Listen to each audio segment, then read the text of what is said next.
Right, pay Okay. attention, everybody. Here's Victoria. Hi, everybody. It's so nice to see you. Thank you for joining us today. So I'm going to talk a little bit about what we're working on with SEO. But before that, today we're going to have the amazing Crystal. She's right there in red, looking beautiful. She's going to be speaking about using the power of bold decisions to achieve your breakthrough.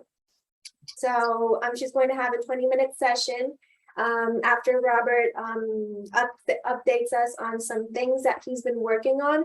And as I've been repeating, and all of you may know, there are slots on every Friday. So when we have these strategy sessions and all of our members come on, it's like we have a little space, a 20-minute space, if you would like to participate and talk about something of your expertise. So for example, next week we have Frank, the amazing Frank. We've got Ton, I'm sorry. He says, sorry, my camera on my Mac isn't working. Don't worry. Thank you for joining us. So if you would like to participate in the sessions and have a 20-minute slot, you can let me know and I'll separate the date for you. So it's Fridays at 10 a.m. Eastern time. So just let me know. You can email me. Now, I think we've got people booked all the way up through September, haven't we now? Yeah, we have everything booked. September is booked completely. We've started booking October. Fantastic. That's great. Yeah, so we have 3 slots in October. September is a long month because there are 1, 2, 3, 4, 5 Fridays in September.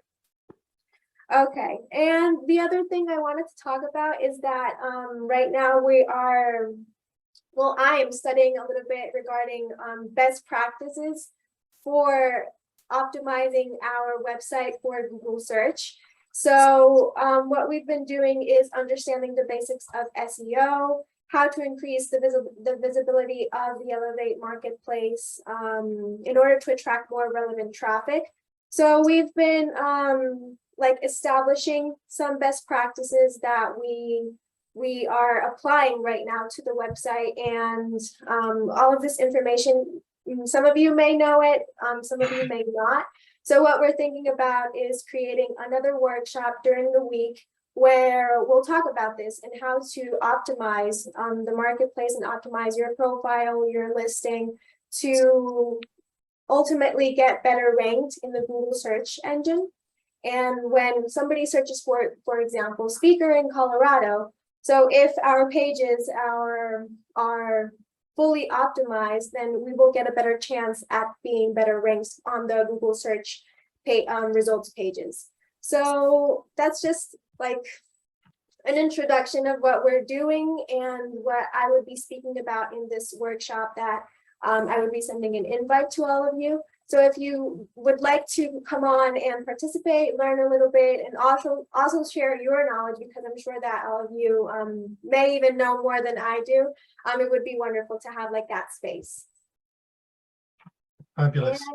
And that would be all. I guess, Robert, you can start with what you're going to say. Thank you. All right, so can somebody tap me on the shoulder virtually if I go on too long, but I just want 15 minutes. Maybe John, you can give me an alarm signal or something. Thank you. Using your referee skills. Okay. Just to extend what Victoria's been doing, everything Google, here comes Diane, everything Google works together seamlessly. So, forgive me if this is teaching you to suck eggs, but Google Analytics 4 is the new sort of standard for best practice. GA4 is a artificial intelligence kind of beast, and GA4 and AdWords and search engine optimization in terms of organic SEO all work in triangulation, and those are the things that we're mastering right now. We have 3 experiments that I'm working with Bill and Frank as guinea pigs, if you excuse the expression, both, to get a breakthrough in search engine marketing. So SEM is obviously paid SEO is organic. So the more we have to blend the two to be able to really hit this sale position. My vision is that each of you are highly ranked in your specialist listing. And my vision is that at least one of your listings is exclusive to Elevate, such that it is an introductory piece around the work that you do.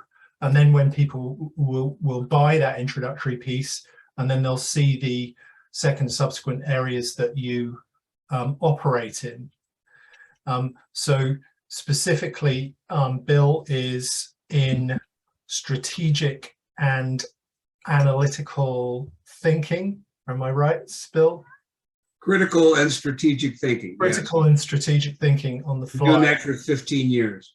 So, and that is something that specifically picks up a lot of inbound inquiries because Bill pointed out yesterday, for example, on job reviews of management level people in enterprise. So they'll put that in because they've had, Bill, did you call it a rap on the knuckles from a review position? Exactly. So what happens, one of the reasons this turns out to be a popular topic for corporations, and I've done hundreds of them for McDonald's and Walgreens and the Federal Reserve and so on and so forth. When people get their performance review, if they can't really give somebody the total amount that they should be getting, they basically say, oh, you're not a good strategic thinker. And there's a whole bunch of, and by and large, it's not true, but there's a whole bunch of people that say, boy, I better go take a course in strategic thinking. And that's where I've made my bread and butter for pushing 20 years now. Yeah. So anyway. So we optimize for critical and strategic thinking. For Bill, we get people landing on Bill's page from organic search as well as paid search. So that's the objective. Once we've broken through that, we're going to present it back to you as a successful campaign strategy, but not until we have. There's no point in us experimenting with dollars, yours, mine, everybody else's, until we've kind of broken through. But think about, as you go through your week, next week, think about these search engine optimized strings that really mean that people will find you. And they're the ones that you want this exclusive listing to really talk about. Enterprise sales. I'm glad to say that I think we've achieved a breakthrough in enterprise sales in terms of the way that we are approaching it, and I'll tell you how. I started writing a series of articles organically, meaning I have approached my network. I have just over 30,000 connections on LinkedIn, and said to the senior vice presidents or chief executives of billion-dollar businesses, can I speak to you and talk to you about how you are operating in the hybrid work environment? Sort of quite a broad kind of request. We've had to throw a few of the littler fish back gently, and Victoria's helping me with that. But I've had, in the last 2 weeks, I don't know, 35 or so yeses, let's do it. And I've written 4 articles. I've published 2 that you've seen. I get a really good response from the 1 hour, the 30 minutes or so that I spend with this person. We build a relationship. Sherry, we enjoy each other's company. We kind of doing it from a, a similar sort of vantage point. I was a chief executive once for a few years. I'm not a great chief executive. I found it incredibly stressful. It's a tough gig, but at least we have elements that we can bounce off each other. I ask during that, and this is really important just to think about this, I ask during that encounter, what are the problems that you're trying to solve? And within that learning and training environment, where are the opportunities? And they repeat back, well, we're finding difficulties with this. We need sort of more osmosis. We need training about how to be present in Zoom environments. We need more informal training within occasional meetings that we have with us and our partners, and so on and so on and so on. I then published that article to LinkedIn, #ElevateElite, and you've seen one or two of those happen. You've made some fantastic comments. Once we've got that #ElevateElite and you make meaningful comments back to that article, we're flying. They love it. So we've started the like, trust, and respect, and then it just comes and keeps circling back. And I've had personal messages from these people saying, I'm now introducing you to my Senior Vice President Training and Development. We've got a conference coming up. How can we do this? I've got this idea. The door is open. It's great. And yeah, I mean, it means a lot because obviously previously we've tried loads of things and everybody's tried loads of things. The more you send messages in bulk, the less it works. So, you know, and we had this thing where we discussed with Diane a few weeks ago, I think, you know, we talked about pods, Diane, and those various things. We're not a pod, we're just a group of people who kind of enjoy each other's company. So when you see an article from me that's interviewing, if you like, a senior vice president, they're a prospect. And your meaningful comments are hugely valuable and much appreciated. And they will just help propel that forward. And every single one of those is hugely valuable. And I thank you very much in advance and for those ones that you've already done.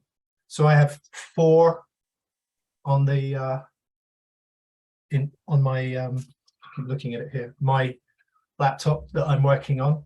One of them was a guy who's a CEO of $1 billion fiber optic business who I spoke to yesterday, fully into it. In fact, he's gonna become an expert because he just really likes our model and he loves the idea.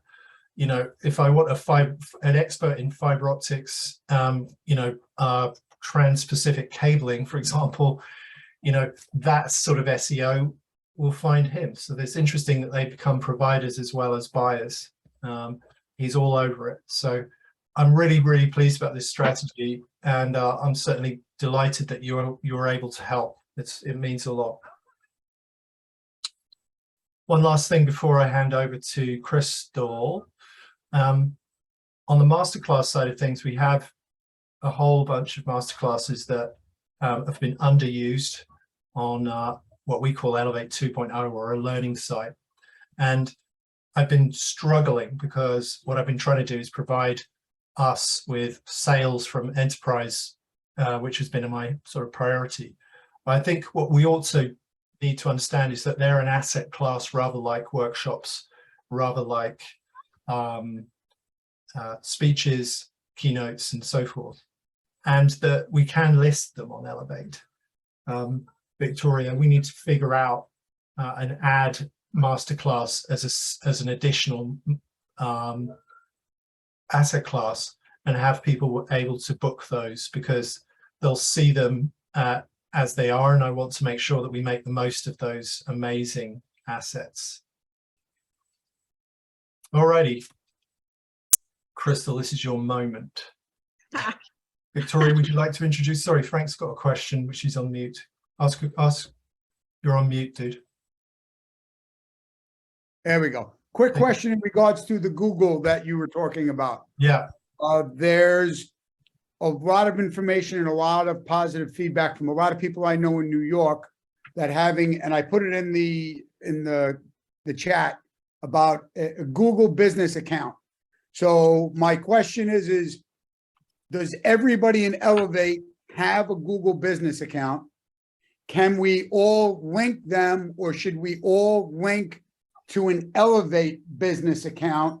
This way, when people are searching, it goes right to the business page and it'll go right to your website and your business page. Is there a way to do that? I don't know if there is. I'm just putting it out there because it is a way to use Google, even though the majority of us don't want to use Google. But I know that the Google business account will increase the business, because then you keep on posting on your Google business account, your last talk, new pictures, things from Elevate, and it starts to slowly get out there. So, Yeah. So I think the thing to do is to defer to Victoria that on best practice as far as Google Business Account. I'll ask one more thing, and thank you, John, for that point, which is very valuable when we come to SEM, or also known as pay-per-click. Thank you for that. Is also to say, obviously, the links that you have to Elevate and how we manage links from Elevate to you is also just hugely important for our rankings.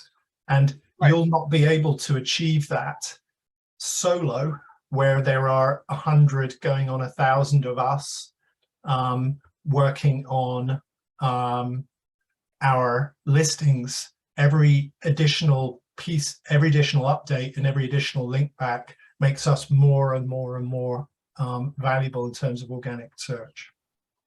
So more of that next week with Victoria. Victoria, would you like to introduce Crystal, or are we just going to crack on? No, of course. I would love to introduce her. Thank you, Crystal, for sharing your insights with us today, taking a little space and time and preparing. I know that you're very, very busy, and it took a few minutes, a few hours to prepare for this. So thank you very much. So Crystal's going to be talking about using the power of bold decisions to achieve your breakthrough. Hi, everybody. Good morning, or wherever you are. I know there's multiple time zones. And thank you for just encouraging me to do this. I am extremely nervous, admittedly, but it's going to be all good. I am in the vein of relationship building. I will be telling you a little bit more about me personally and my journey, as well as what I'm talking about today's topic, bold decisions, and how I've made bold decisions in my life to achieve breakthrough in my life. So I'm kind of combining it. And then if you'd like to learn a bit more about what it is I do professionally, I'm happy to have also offline conversations with each and every one of you to get to know you better and have a better understanding of what it is I do professionally. So I will try to navigate this tech. Give me 1 second here. If you can give me the heads up that you can see. We can see your screen. Okay, should I do slideshow, I'm thinking? Yeah, I think that would be good. Okay, Perfect. how's that? There you go. Mhm. Okay, thank you. All right, so using the power of bold decisions to achieve your breakthrough.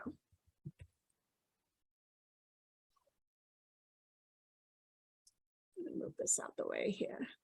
Did you know that we make about 35,000 decisions per day?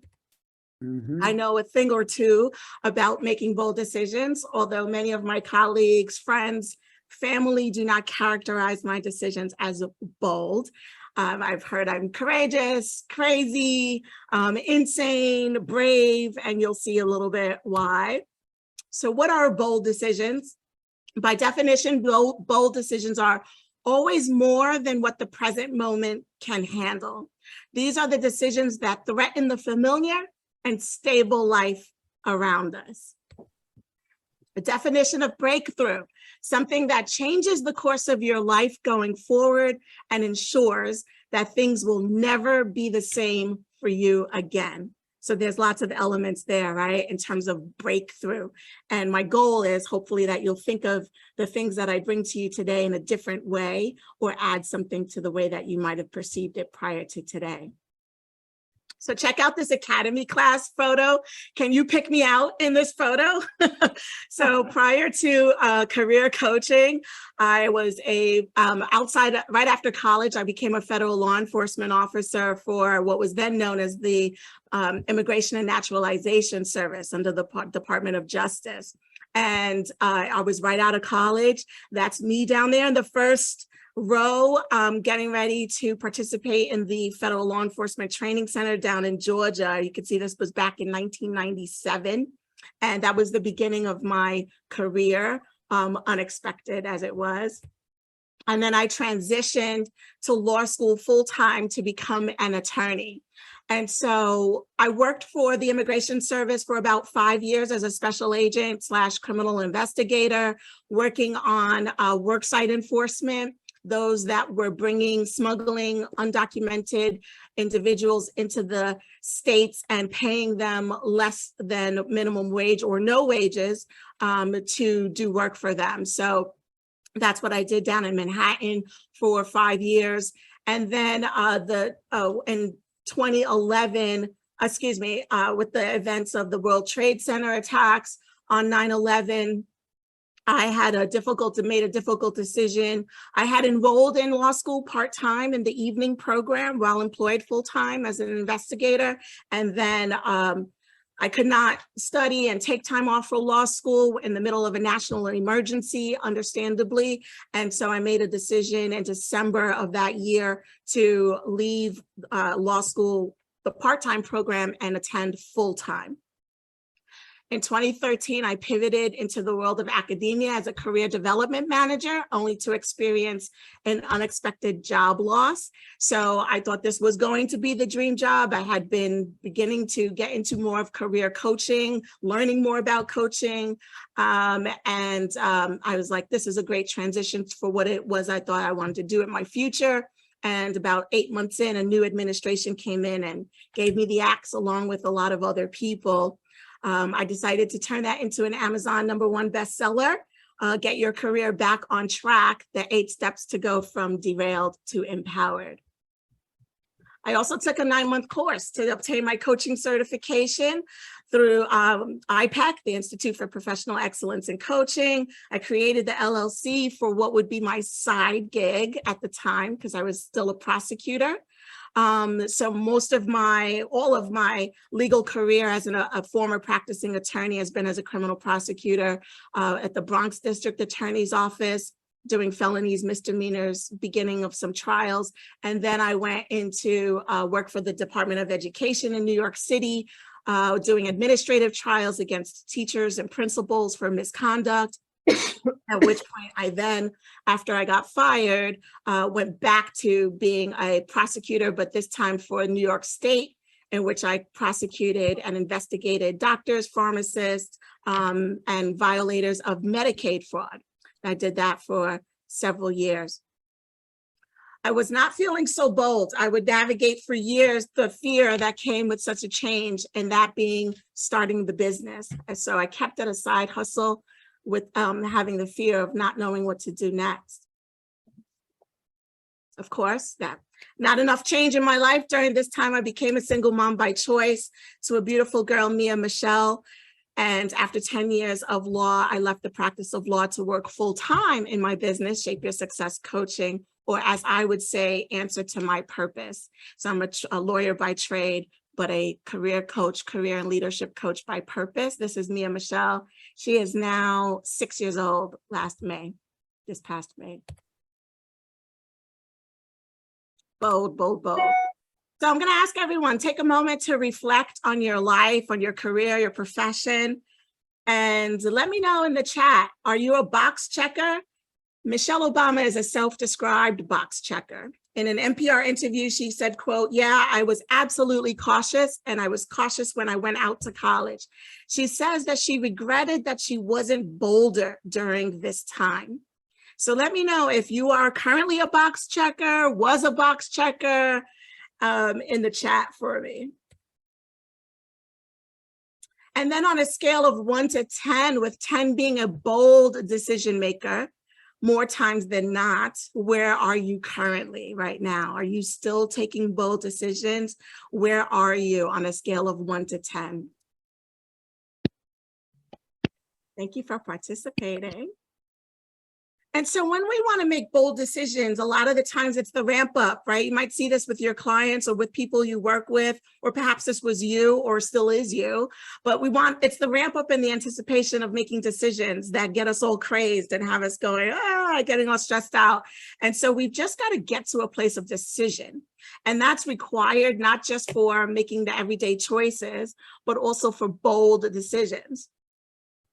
I believe our lives are controlled by one force, decisions. That's from Tony Robbins.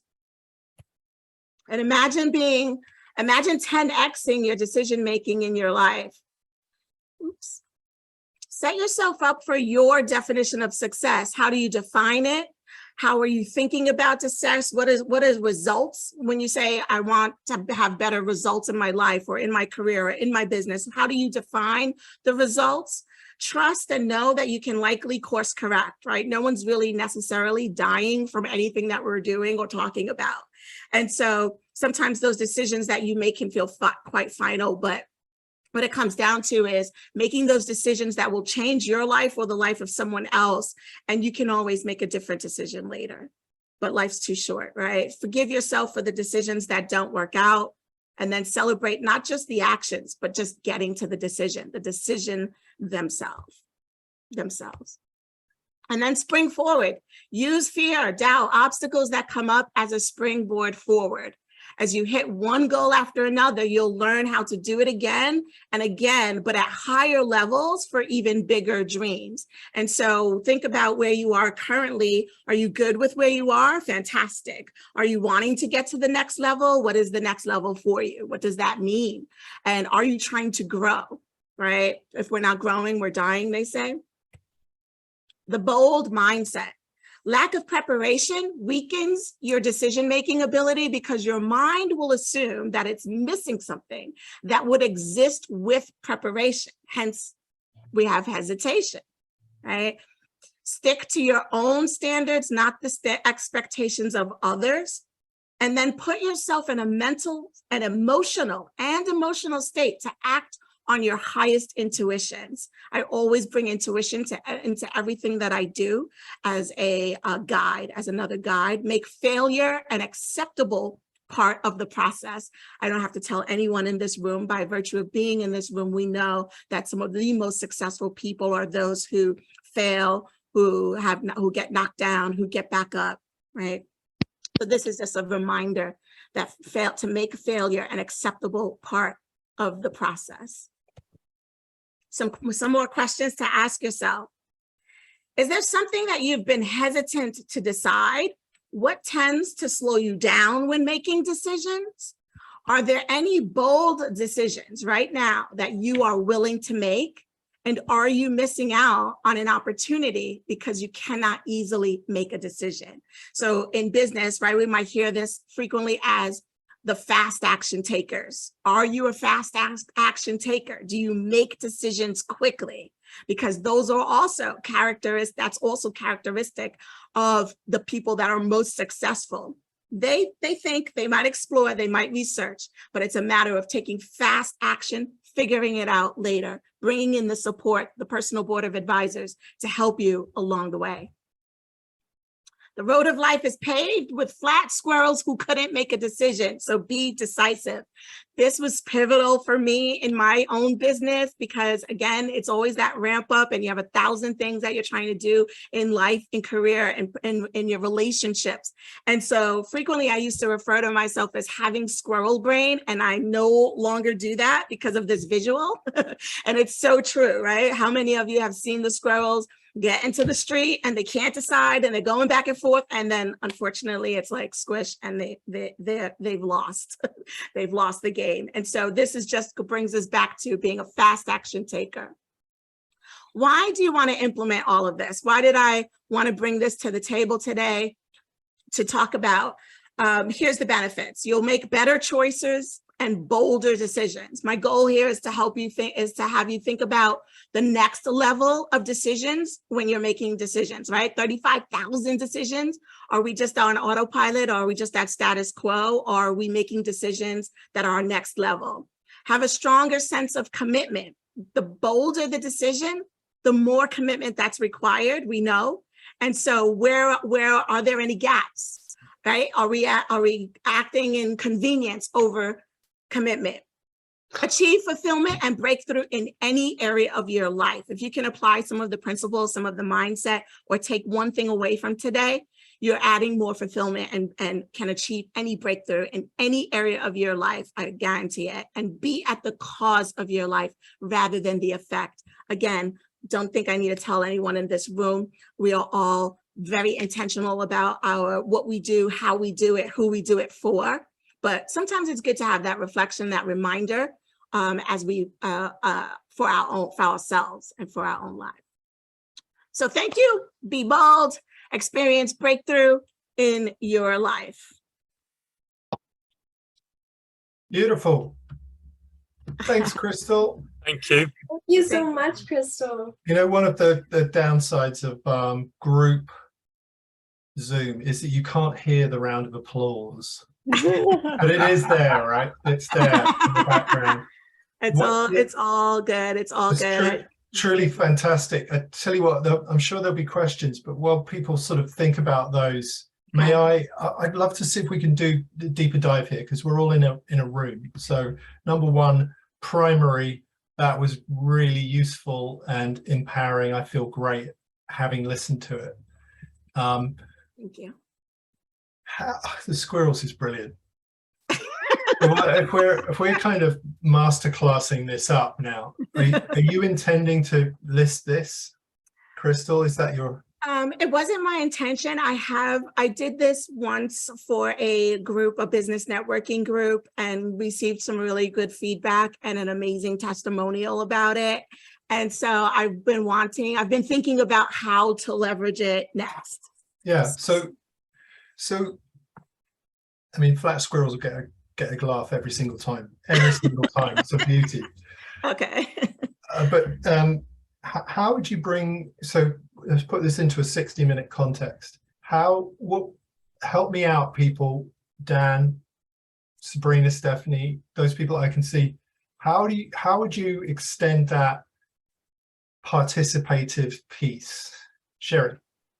Well, first thing, Crystal, is to keep people like engaged. You got to bring some stories in, like some real live stories that people can connect with, right? And as you're doing that, and you create something as you bring a story in, because people, here's the thing about stories: people connect to stories. People live with stories, and when you can prove a story to somebody, they jump into the story. They're like, oh yeah, I did that, or I felt that, or I've been there. So really invest in bringing a good story in.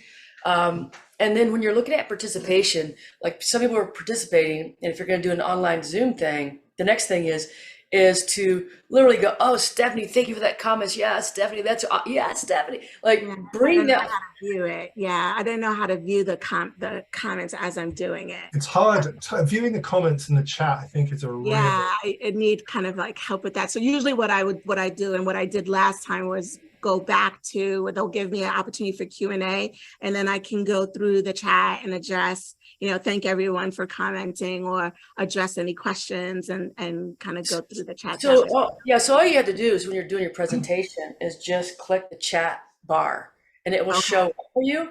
Okay. So at the top of your little screen, usually, or the bottom of the screen, you just scroll down, hit the chat thing. It shows up. Okay. So yeah. So then you can say and then check, and then say and then check, and that keeps people with you. And that's what you want to do, is keep people with you, because once you mention somebody's name, that encourages them to continue to be a part of the process. Sure. We have in the past. Can you give me an example of where I could interject just one example in a story? Like, would it be more in the personal piece with the journey, or more of like a bold decision? Because I tried to make those examples of bold decisions. Should I go a little bit more into that? Okay. Here's the thing: people remember stories; they don't remember like bullet points. Right. So you could have a bullet point like da-da-da, and then embellish with a story, right? And so in the story, what you want to do is always interject, like you're saying a story about you, but you've got to change that story into bringing, like you would say, literally, do you remember a time when this happened to you? Can you recall a time? Okay. Put in the chat room. We recall a time when this was something that you made a bold decision, you know, when you felt like you were falling off the cliff. If you would love to share, like just put a title of the story. You don't have to share the story.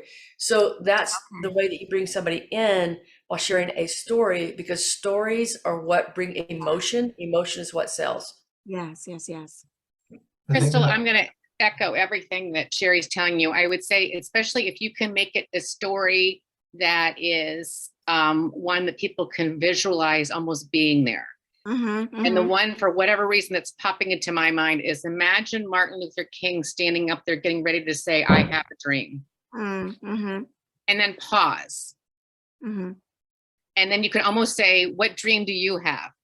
You know, what, you know, I know I have a situation right now where I have a relationship that's got some conflict. I know I need to make a bold decision. You know, you could even say that, you know, I mean, think about, you know, the bold decision, you know, it's a little cautious to bring current history in there because it's so polarizing. But if you could bring, you know, imagine being in the Oval Office and you're Abraham Lincoln. Yes, yes, yes. That's great. And you have a decision to make. I mean, there's a story of Lincoln writing a letter to a mother who lost 4 sons. You know, so I think if you can kind of bring that person into the room, you know, it's a hot, sweaty day. I mean, it's, you know, it's a Wednesday at, you know, when I tell the story of getting the news of my sister setting my parents' house on fire, it's, you know, it's a Wednesday night at 7 p.m. I watched my hand reach to the phone. And I kind of joked, yes, there were phones on walls back in the day and not in your hand. You had to get up just to kind of give a little bit of breathing space to it because it's a tough story. Yeah. I hear my sister on the end of the phone saying, Mom and Dad have had a fire. So, you know, you want to get that person as if they're imagining that, reaching that hand. And I knew I had to make a decision, which was, you know, skipping work. Dan, I was just gonna. oh, sorry, Serena, go for it. No, I was just going to say, Crystal, I think that's so relevant what everybody's saying. And I was just thinking about focusing stories based on milestones that most people have met. And milestones is something pretty much no matter who you have in your audience, they can relate to. You know, you're getting ready to go off to school, or and one of my favorites is, because I have a series on prepping people for the holidays. You know, you get that call, who are you going to spend your holidays with? It's your first time away from home, or something like that, something that will draw them right in. And typically something that people dread, like you're being pulled in all these directions. How do you respond? So yes, thank you. Dan, when you're calling in a room, virtual or actual, and you're going, right, I want to hear from everybody, you get this kind of recoil, like, oh my God, he wants us to do stuff. What's what you've got to sort of hold that deck of cards and just, you know, wait for the response. How do you get over your own sort of like, okay, no one's going to say anything, I need to move on sort of thing? How do you get over that? Yeah, I mean, Valerie taught me this because she was trained to be a facilitator, and she has coached me because I ask the question and then I right away will answer if no one raises their hand. She says 11 seconds. An audience will not let you hang longer than 11 seconds. So if you can, and it's a long time, but if you can hang there and just wait. Okay. And sometimes I even put in there, you know what? I can wait all day. And I just stand there. And finally someone is like, all right, I got to get him out of this jam. So it's, yeah. Yeah, Crystal, I Yes. thought that your bold decisions were so interesting that I would have actually liked to hear more about your decision to adopt, to have a baby on your own, or to go to law school full time. I think your decisions were so interesting, and you went over them very quickly. So I think it would have been interesting to hear more about those and how you went from, you know, from one place to another, which I think was so impressive. Oh, thank you. Okay. Thank you for that. I think with that, some of Diane's rhythm there and pace built into those stories. It's funny. Crystal, I found it, I really liked your approach. I thought it seemed a very sort of humble approach, and that worked for me. Thank you. And I found it enabled me to sort of engage more. Just building off what Sherry said, I think in terms of interaction, that's what I've found, even with large groups, is by having that chat up there, I sort of track it, and every now and again I will speak to it. So an example might be in the comments that you had with Robert's comment. He said, I have little choice. If I saw that come up, I might well go, yeah, no, it seems like that often. Anything that's true for me. And even with a large number of people, although you're only talking to 1 out of every 15, my experience has been that the whole group has got more sort of engaged. So I think that live interaction, just responding to any comment that means something to you and you feel you want to respond to, it makes it genuine and people feel that interaction, in my experience. Yes. Thank you so much for that. I have to hit the chat button. Hit the chat button so I can see it. That's a big takeaway for me. So, because I was so focused on seeing the slide and didn't know how to, I'm like, I guess maybe at the end I could do it, but then you lose, right? You want to keep everyone engaged. I think it's a really, really tough skill. Stephanie's got something to add. Yeah, great job, Crystal. I loved it. I loved the just very practical stuff. I always think it's really great. You know, I loved how you said, make failure an acceptable part of the process. And I think that telling a story about personal failure is so powerful because everyone's experienced it and so many people are unwilling to share it. And so when you can share a story of personal failure, which if you're me, you have a lot of options. And so you can share that. I think it helps relate.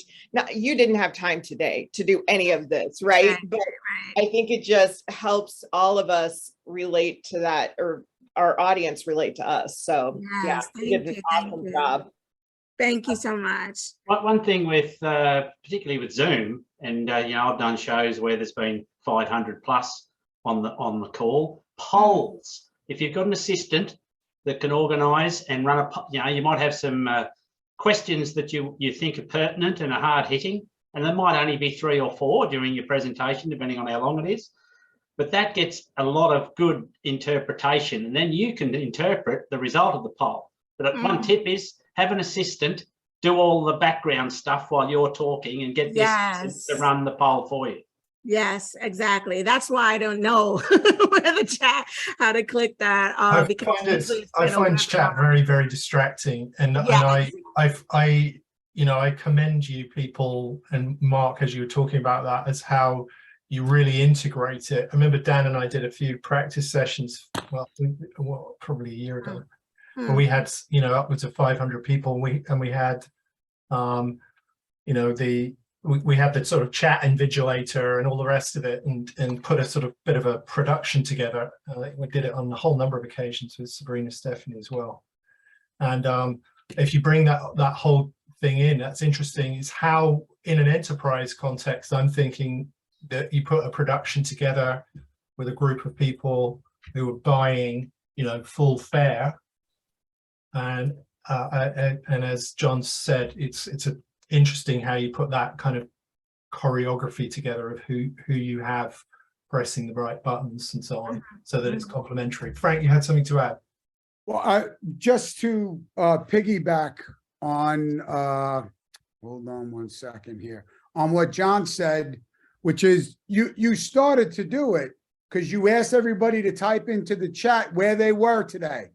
So the point is now that activates your chat to remind you to open it so you can watch it. Yes. So all that is just, and you did that right in the beginning, and you did that seamlessly. Yes, thank you. And and that's the perfect way for you to monitor the chat, and then take 2 seconds to say, all right, let me read some of their responses.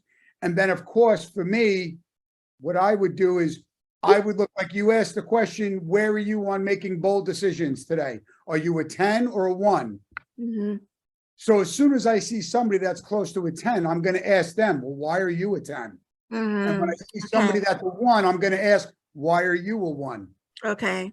Just to engage them into the group, because now not only are you sharing your stories, you're having people to build on what Sherry said, you're having people build on the stories that you're letting out, and now they're sharing some of their stories. Mm, You okay. know, An example of that is, where are you on decision making? And what Dan said, put the dead squirrel up on the thing and then shut up. And at the yeah.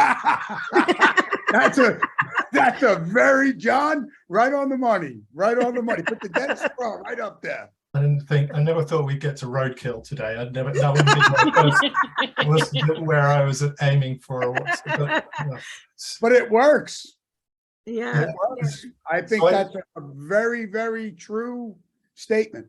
If there are any more comments, or I've got a few sort of bookends to add, I'm looking out for raised hands. So I think, Crystal, I think just as everybody's just taking note that we take a little bit of a deeper dive after a session like this, it's really helpful for everybody, because you're in a kind of, as you say, a group of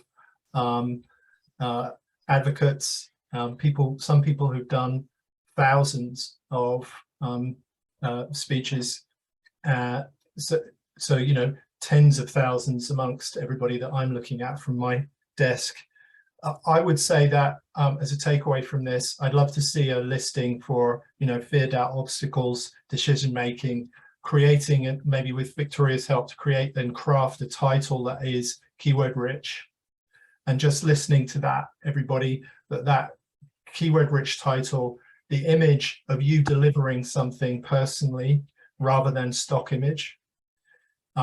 Stock image is a reasonable second place as a placeholder, but and potentially before you do that, and a really good description of what it is that we want to take people, the transformation, of course. Let's take people from somewhere to somewhere else.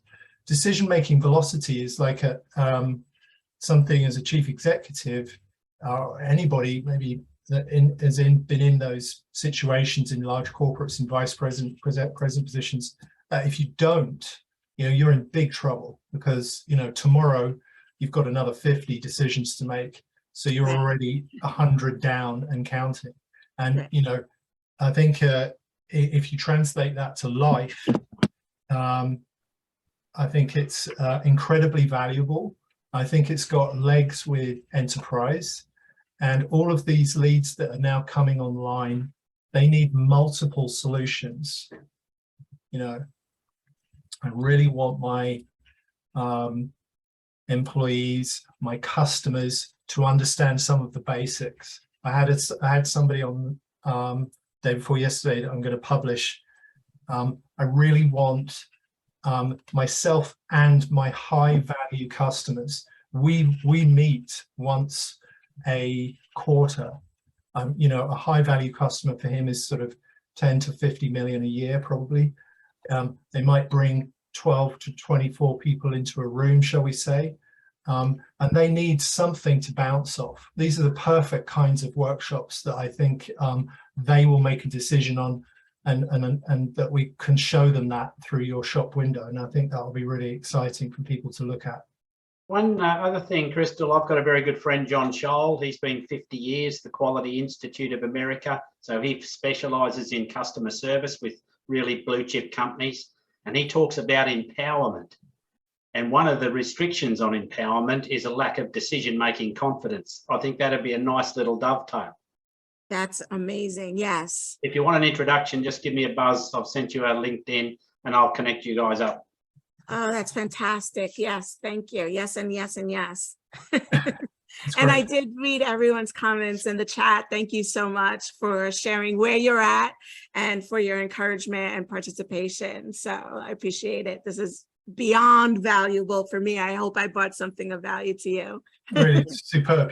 On its own, it was super valuable. I think the fact that it was a bit autobiographical was always brilliant, and maybe expansion on that was good too. Now, if any of you have clients, customers who are looking for Crystal, or are looking for what Crystal has in her toolbox, then if you were making the introduction and you thought this is a good match, I'd like to get these people talking, copy Victoria and myself And let's just make sure that if that transacts, that it transacts through Elevate and you get that introduction fee, that we can just, it creates the kind of the glue, the lubricant through this whole process. So I'm sure that if you think about it, those people who are on now, which there are, I don't know, 20 or so of us today, there are 80 more active users on Elevate. There are 170 listings now on Elevate.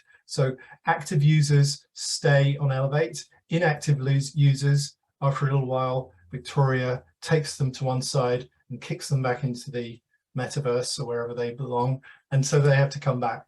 John, yeah. So we were maintaining a group of active users, and those of you who are listening on the rerun, just consider that what you've heard from Crystal, and the library of those people, I guess, Victoria, that have introduced themselves up until now, and those people will come along. It's about listening, offering our help and support to you, and it's also about driving business forward as well. Are there any more comments anyone would like to make at 3 minutes to the hour? Are we all good? Less flat squirrels. Less flat squirrels. Yes. It's going to be an abiding image all weekend. I'll be careful when I'm driving later on today. We've got a lot of these enterprise opportunities to work through over the next week or so. Those people who came slightly late, I have 30 plus enterprises in my inbox to be able to process now. People who are interested in what we are and who we do, and how we can potentially transfer those into sales. So I think we've reached some kind of critical mass. Maybe it happened at that magic number. I think we're at 101, 102 active users. So I'm delighted by that. I'm delighted about all your efforts. And Sabrina, Stephanie, want to bring you in? I'm sorry. So I know we got to go, but when you say active users, what does that mean? Are those people like us, or Yep. Okay. So providers of listings who are actively creating their listings. I mean, Victoria, what's your point scoring system? Okay, well, it's not that they're constantly creating listings, because most of you already have created all of your offerings and they're there. But it's also that, for example, respond to my emails, come to the workshops, interact with one another, because I do get some users that sign up and it's like crickets. We don't hear more from them, even though I reach out and I email. I give them feedback regarding their profile, the listings and all of that, and I just don't get any response. So those for me are like inactive. And after 3 strikes, well, they're just out. Yeah, so it's participating in the provision of knowledge and wisdom is what we want to try and achieve. And I think the community aspect of that is really, really, really important. Does that answer the question, Stephanie? Super. Thank you so much, everybody. It's been really productive. I've learned a lot. Crystal, you're amazing. Thank you so much for your time, and really appreciate everybody's contributions. And we'll see you next Friday. Looking forward to it. Take care. Have a great weekend. Have a good weekend, everybody. Bye, everybody. Great Bye. session. Largely vegetarian, so the images. Bye, Al. Take care. Bye. Take care.